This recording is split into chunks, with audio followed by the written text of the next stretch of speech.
Praise the lord, హల్లెలూయా. దేవుని నామానికి మహిమ కలుగును గాక. నేటి దేవుని మాట అనే శీర్షిక కోసం వేచి ఉన్న మీ అందరికీ కూడా యేసయ్య నామంలో వందనాలు తెలియచేస్తూ ఉన్నాం. బాగున్నారా?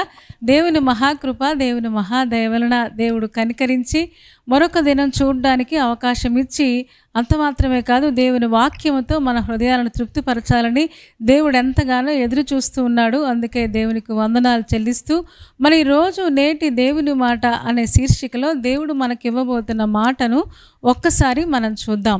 యెషయా గ్రంథము 40వ అధ్యాయము 5వ వచనం చదువుతూ ఉన్నాను, మీరు కూడా ఒక్కసారి చూడండి. యెహోవా మహిమ బయలుపరచబడును, ఒకడును తప్పకుండా సర్వ శరీరులు దాని చూచెదరు, ఇలాగున జరుగునని యెహోవా సెలవిచ్చి ఉన్నాడు అని ప్రవక్త అయిన యెషయా ఇశ్రాయేలు జనాంగంతో ప్రవచన రీతిగా ఈ మాటలు చెప్తూ ఉన్నాడు. దేవుని మహిమ బయలుపరచబడే గడియలు రాబోతూ ఉన్నాయి. దేవుడు అందరూ ఈ మహిమను చూడబోతూ ఉన్నారని ప్రవచనాత్మకంగా ఆయన చెబుతూ ఉన్నాడు. దేవుని మహిమ కలిగిన కార్యాలు, అద్భుతమైన కార్యాలు మనం చూడబోతూ ఉన్నాం. మహిమ కలిగిన దేవుడి యొక్క కార్యాలు చూడాలి అంటే కొన్ని నియమ నిబంధనలు కూడా అక్కడ మనం చూస్తాం. యెషయా గ్రంథంలోనే 40వ అధ్యాయము 4వ వచనం మనం చూడగలిగితే, ప్రతి లోయను ఎత్తు చేయవలను, ప్రతి పర్వతమును ప్రతి కొండను అణచవలను, వంకరవి చక్కగాను కొరుకైనవి సమముగాను ఉండవలను, అప్పుడు యెహోవా మహిమ బయలుపరచబడుతుంది అని యెషయా గ్రంథకర్త చెప్తూ ఉన్నాడు. కాబట్టి దేవుని మహిమ చూడాలి అంటే మార్తతో ఆ రోజు చెప్పాడు కదా, నువ్వు నమ్మితే దేవుని మహిమ చూస్తావని చెప్పాడు. అంటే నమ్మకం ఒక్కటే దేవుని మహిమ కలిగిన కార్యాలు చూడడానికి ఒక సింహద్వారం లాంటిదనమాట.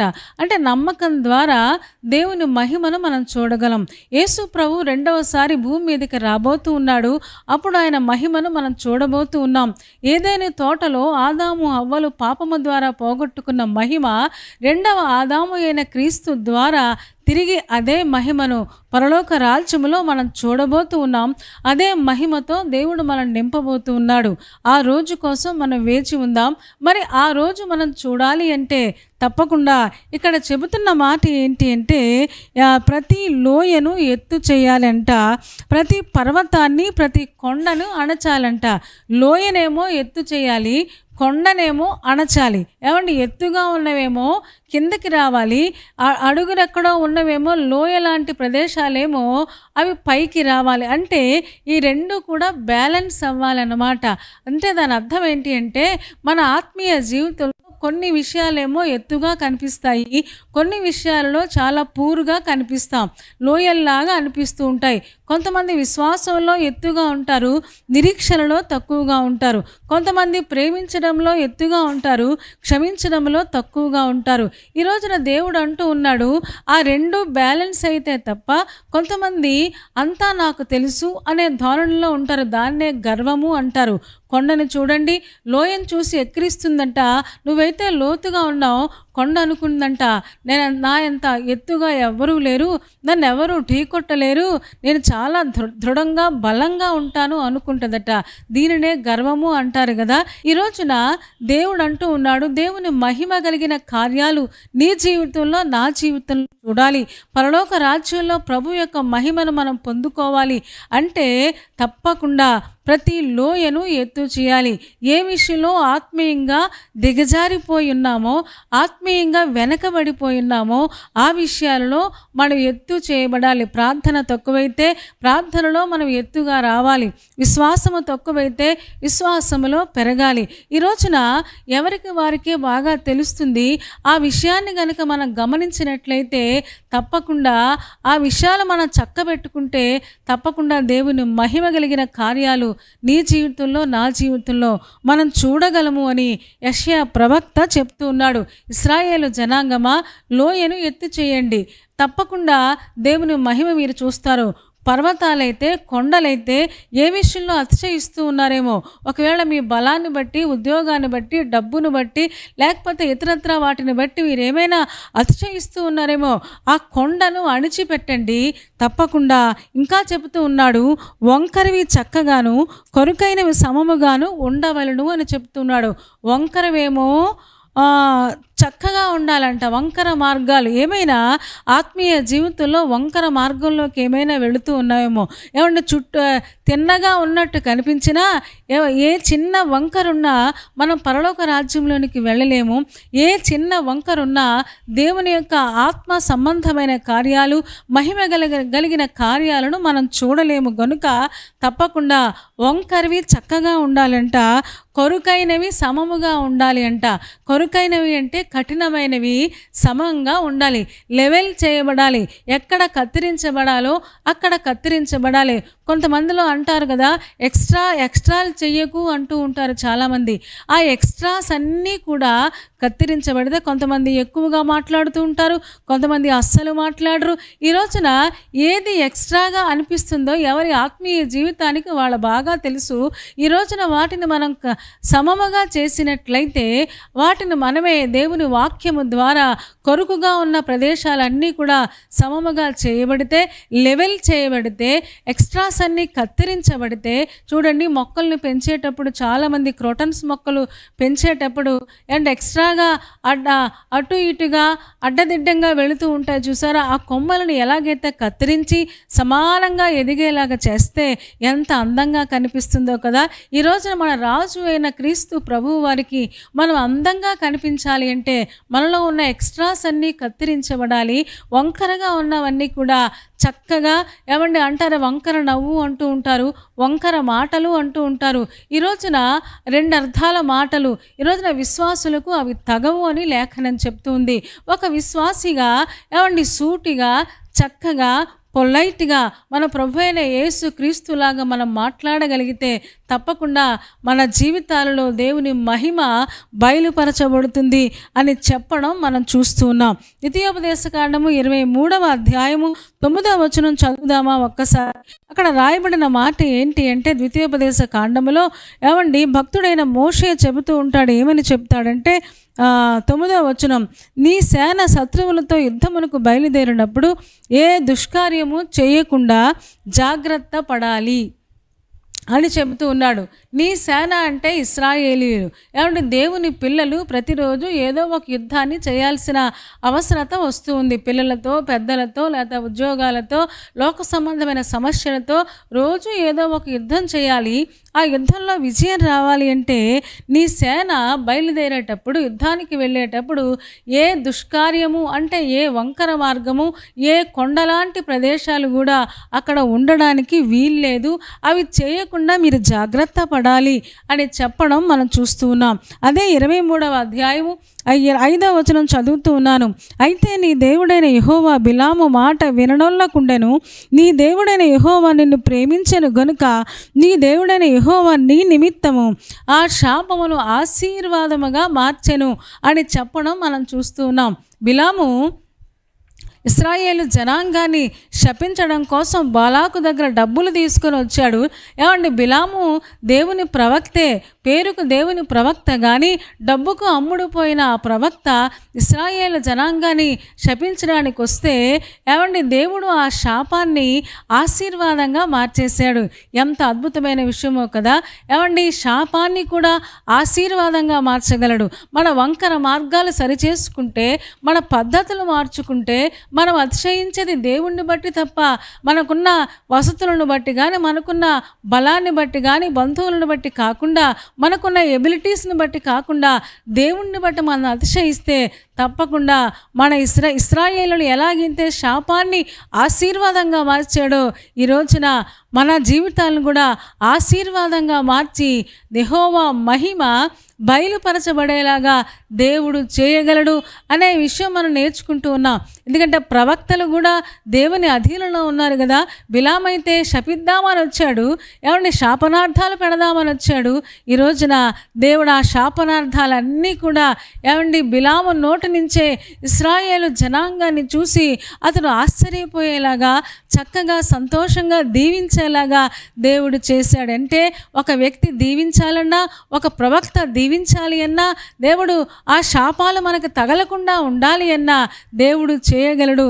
ఏమంటే దేవుడు మహిమ కలిగిన దేవుడు కదా. యెహోవా మహిమ నీ కుటుంబ జీవితంలో, నీ వ్యక్తిగత జీవితంలో బయలుపరచాలి అంటే వంకరగా ఉన్నవన్నీ సమంగా ఉండాలి. కొండలన్నీ కూడా అణచాలంట. అంత మాత్రమే కాదు, అక్కడ చెబుతూ ఉన్నాడు లోయలన్నీ కూడా ఎత్తు చేయాలి అంట. ఈ రోజున నీ వ్యక్తిగత ఆత్మీయ జీవితంలో ఏది ఎత్తు చేయాలి, ఏది అణచాలి, ఏది సరిచేసుకోవాలి, అవన్నీ మనం చేసుకోగలిగితే, దేవుని వాక్యము ద్వారా మన జీవితాలు సరిచేసుకోగలిగితే ఈ రోజున దేవుడు తప్పకుండా మన జీవితాలలో దేవుడు తన మహిమను బయలుపరచడానికి ఆయన ఎప్పుడూ సిద్ధంగానే ఉన్నాడు. ఆ రోజు ఇశ్రాయేలు జనాంగంలో దేవుడు తన మహిమను బయలుపరిచినట్లుగా శాపాన్ని కూడా ఆశీర్వాదంగా మార్చినట్లుగా మన దేవుడు నిన్న నేడు నిరంతరము ఏకరీతిగా ఉన్నాడు. మన జీవితంలో కూడా అలాంటి మహిమ కలిగిన కార్యాలు దేవుడు చేయగలిగిన శక్తి కలిగిన దేవుడై ఉన్నాడని మనం నేర్చుకుంటూ ఉన్నాం. చూద్దామా ఇంకొక వచనం, సంఖ్యాకాండం 25:1 మనం చూడగలిగితే అక్కడ రాయబడిన మాట, బిలాము పలికిన శాపాన్ని పలుకుదామని వచ్చాడు, శాపము ఆశీర్వాదంగా మార్చిన దేవుడే. 25వ అధ్యాయం వచ్చేటప్పటికి అక్కడ వచనం చదువుతూ ఉన్నాను, మీరు కూడా ఒక్కసారి చూడండి. అక్కడ రాయబడిన మాట ఏంటి అంటే, ఇశ్రాయేలీయులు షిత్తీములో దిగి ఉండగా ప్రజలు మోయాబు రాండ్రతో వ్యభిచారము చేయసాగిరి. అదే అధ్యాయంలో చూస్తే మనం అదే అధ్యాయము 3వ వచనం కూడా నేను చదువుతున్నాను. అట్లు ఇశ్రాయేలీయులు బయల్పెయోరుతో కలిసి కొనున్నందున వారి మీద యెహోవా కోపము రగులు కొనను అని మనం చదువుతూ ఉన్నాం. ఏమండి, ముందు బాగానే ఉన్నారు ఇశ్రాయేలులు. తర్వాత బిలాము వెళ్ళేటప్పుడు బాలాకు చెవిలో ఏదో చెప్పేశాడు, వెళ్ళిపోయాడు. వీళ్ళు ఏం చేశారంటే షిత్తీము యొక్క ఆ స్త్రీలను ఇశ్రాయేలుల దగ్గరికి పంపిస్తే ఇశ్రాయేలులు షిత్తీములతో కలిసి వ్యభిచారం చేసినట్టుగా మనం చూస్తూ ఉన్నాం. ఆ రోజున చాలామంది చనిపోయినట్లుగా మనం చూస్తూ ఉన్నాం. శాపాన్ని ఆశీర్వాదంగా మార్చిన దేవుడు 25వ అధ్యాయం వచ్చేటప్పటికి అనేక వేల మంది హతులైపోయినట్లుగా మనం చూస్తూ ఉన్నాం. దీనికి కారణం ఏంటి అంటే, మీ సేన యుద్ధానికి బయలుదేరినప్పుడు అక్కడ ఏ దుష్కార్యము చేయకుండా జాగ్రత్త పడాలి అని చెప్పడం మనం చూసాం. అంటే దేవుడికి ఇష్టం లేని పాపం ఏదైనా మన జీవితంలో కానీ, మన సమాజంలో కానీ, సంఘంలో ఉంటే దేవుని నుంచి కోపం వస్తుంది. ఆ కోపాన్ని మనం భరించలేము. ఏమండి, బిలాము ఏమీ చేయలేకపోయాడు, బాలాకు ఏమీ చేయలేకపోయాడు, కానీ ఇశ్రాయేలును తమ స్వబుద్ధిని ఆధారం చేసుకొని తమ యొక్క ఎమోషన్స్ కంట్రోల్ చేసుకోలేక వాళ్ళు షిత్తీము రాండ్రతో వ్యభిచారం చేయడం వల్ల అనేక మంది చనిపోయినట్లుగా, ఏమండి దేవుని మహిమను వాళ్ళు కోల్పోయినట్టుగా మనం చూస్తూ ఉన్నాం. ఈ రోజున విశ్వాసులుగా దేవుడు మనకు ఒక హెచ్చరిక చేస్తూ ఉన్నాడు. అదే సమయంలో ఒక ఆనందకరమైన వాగ్దానాన్ని కూడా ఇస్తూ ఉన్నాడు. వంకరవి చక్కగా చేస్తే, సమముగా ఉంటే, వంకర మార్గాలన్నీ కూడా సమమైన మార్గంలోకి వస్తే, సాతానువన్నీ వంకర మార్గాలు, వంకర మాటలు, వంకర నవ్వు అంటూ ఉంటాం కదా. ఈ రోజున విశ్వాసులంగా దేవుని పరిశుద్ధమైన ఆ మాటలతో మన హృదయాలను నింపుకొని, వాక్యముతో నింపుకొని జీవితమే పరిశుద్ధంగా ఉంచుకోగలిగితే తప్పకుండా యెహోవా మహిమ బయలుపరచబడును అని చెబుతూ ఉన్నాడు. దేవుని మహిమ మనం చూడాలి అంటే, ఏమండి, విశ్వాసములో ఏది ఎత్తు చేయాలో అది ఎత్తు చేద్దాం, ఏది అణచాలో దాన్ని అణిచివేద్దాం, ఏది వంకరగా ఉన్నాయో అది సమమైన మార్గంలో పెట్టుకుందాం. దేవుని వాక్యముతో మన హృదయాలను కొరుకైనవన్నీ కూడా, కఠినంగా ఉన్న ఆ ప్రాంతాలన్నీ కూడా చక్కగా నునుపుగా చేసుకుందాం. దేవుని వాక్యము రెండంచులు కలిగిన ఖడ్గము కదా, అది ఏమైనా చేయగలదు కనుక మన జీవితాలను చక్కగా చేసుకుని దేవుని మహిమతో మన హృదయాలు నింపబడును గాక. ఏ ఆదాము హవ్వలు దేవుని మహిమని ఏదైనా తోటలో పోగొట్టుకున్నారో అదే మహిమతో మనల్ని నింపడానికి దేవుడు ఎప్పుడూ సిద్ధంగా ఉన్నాడు. దేవుని మహిమ కలిగిన కార్యాలు చూడడానికి ఈ రోజున మన జీవితాలు సరిచేసుకుంటే తప్పకుండా దేవుని మహిమను మనం చూడగలం. మన శాపాలన్నీ అన్నీ కూడా ఆశీర్వాదంగా దేవుడు మారుస్తాడు. అట్టి కృప దేవుడు మనందరికీ దయచేయునుగాక. తలలు వంచండి, కళ్ళు మూసుకోండి. చిన్న మాట ప్రార్థన చేద్దాం. పరిశుద్ధుడా, ప్రేమ కలిగిన మా తండ్రి, నీ పాదాలకు వందనాలు, స్తోత్రాలు చెల్లిస్తూ ఉన్నాం. నువ్వెంత మంచి దేవుడవు, ఎంత ప్రేమ కలిగిన దేవుడవు నాయన. నీ మహిమ మాలో బయలుపరచాలని, ఏదైనా తోటలో ఏ మహిమను పోగొట్టుకున్నామో అదే మహిమతో మేము నింపబడాలని నువ్వు ఆశపడుతూ ఈరోజు మీరు మాతో మాట్లాడిన ఈ మంచి మాటల కోసం మీకు వందనాలు చెల్లిస్తూ ఉన్నాం. వంకర మార్గాలన్నీ సరిచేసుకోవడానికి, కొండలన్నీ అణుచుకోవడానికి నీ వాక్యము ద్వారా నాయన మమ్మల్ని సరిచేసుకుంటూ తండ్రి పరిశుద్ధమైన మార్గంలో నడుచుకోవడానికి మీరే కృప చూపించుము, దయ చూపించుము నాయన. అలాంటి స్థితిలోనికి మమ్మల్ని అందరినీ నడిపించుము. చేరివచ్చిన ఒక్కొక్క విశ్వాసిని దీవించుము నాయన. వారి కుటుంబాలలో బలహీనులుంటే మీరు ముట్టి స్వస్థపరచుము తండ్రి. పెళ్లి రోజు, పుట్టినరోజు జరుపుకుంటున్న వారిని శ్రేయస్కరమైన ఆశీర్వాదాలతో నింపండి. అంత మాత్రమే కాదు, ఈరోజు ఎగ్జామ్స్ రాయబోతున్న వారిని, ఇంటర్వ్యూస్కి వెళ్ళబోతున్న వారిని జ్ఞాపకం చేసుకోండి. నీ కనికరము, నీ కృప వారి మీద ఉంచుము తండ్రి. రాబోయే రోజుల్లో బలంగా నాయన వారు నీ కోసం, నీ మహిమగలిగిన కార్యాల కోసం ఆ కుటుంబాలను మీరు సిద్ధపరచుము తండ్రి. రేపటి దినం కోసం మమ్మల్ని సిద్ధపరచుమని యేసయ్య శక్తి కలిగిన నామములో ప్రార్థించి వేడుకొనుచున్నాము తండ్రి. ఆమేన్. ఆమేన్ చెప్పారు కదా అందరూ. చాలా సంతోషం. చాలా ఓపికగా శ్రద్ధగా దేవుని యొక్క వాక్యం ఉన్నారు. మిమ్మల్ని బట్టి మేము చాలా సంతోషిస్తూ ఉన్నాం. మరి కార్యక్రమం మీకు నచ్చితే లైక్ చేయండి, షేర్ చేయండి, కామెంట్ కూడా. ఇంకా ఈ ఛానల్ని సబ్స్క్రైబ్ చేసుకోకపోతే డాక్టర్ స్పర్జన్ యూట్యూబ్ ఛానల్ని సబ్స్క్రైబ్ చేసుకోండి. తద్వారా నోటిఫికేషన్స్ అన్నీ మీకు వస్తాయి. మా కార్యక్రమాలన్నీ మీరు చూడొచ్చు. సరేనా అండి? దేవుని చిత్తమైతే మరలా రేపు ఉదయం మళ్ళీ కలుసుకుందాం. అప్పటి వరకు దేవుని మహాకృప మనందరికీ తోడై ఉండునుగాక.